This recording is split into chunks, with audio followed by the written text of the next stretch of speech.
Number 11, empathy. Empathy means to put oneself into others' positions to understand their misery, their craving, and even their mistakes. Normally, when we see a sick person, we often express some emotions by words or action, and caring a bit. But we cannot understand how sick that patient is. We just look at his wrinkled and suffered face, and understand that he is in pain. We cannot ourselves feel all of his pain that is torturing him. If only we are very smart, have intuition, and put ourselves into his position, we will sense most of his pain. Or we were listening to a wife who was complaining about her husband who would not give up smoking. Her whole family's health was affected, and the quality of the indoor air was affected by smoke. The wife was not in the wrong. But if we put ourselves into the husband's position, we could sense how the addiction tormented him. In addition, many of his plans in his life had failed, and he always felt sad. Or we heard a story of a thief who broke in a house,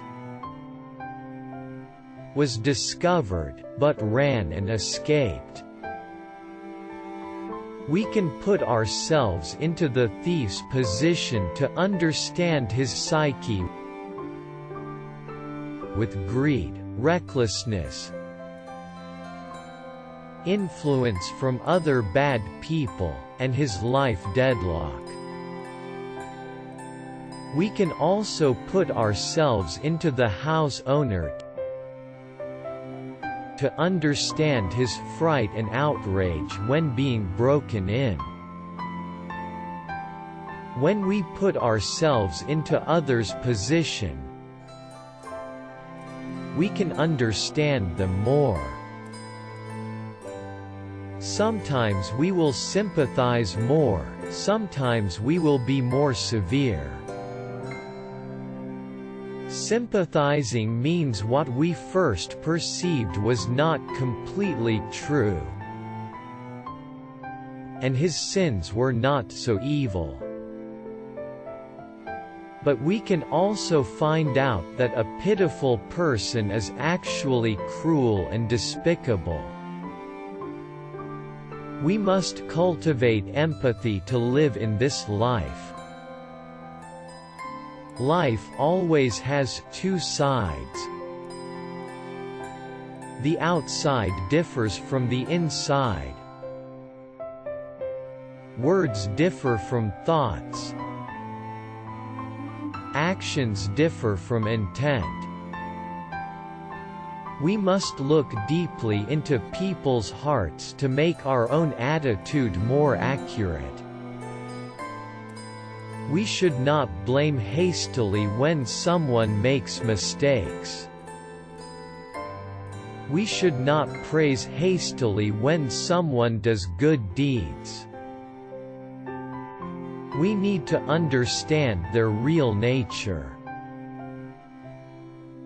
When in pain, when floundering, when making mistakes, everyone needs someone to lean on. Even when they made mistakes, they also need someone who will not hate them. A monk who was dissatisfied with his brethren has set out to lead a secular life. But another fraternity came and gave him love and trust.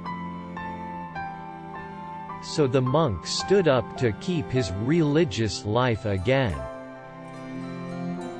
In order to be able to sympathize with others, we need wisdom, intuition and love. Never hastily accuse anyone, never hastily hate anyone. Many times behind the mistakes, there is another cause. For example, an old man raped a child. Everyone despised him. But we will be calm and watch. Then we will discover that this sin had a source from his youth. At a young age, he had offended a saint or a god. After offending saint or god, a seed of sin appeared in his own heart, according to the law of karma. When the time comes, that seed will turn into action. That man will commit a sin like a machine that was programmed. Then all of his honor is lost, and everyone leaves him alone.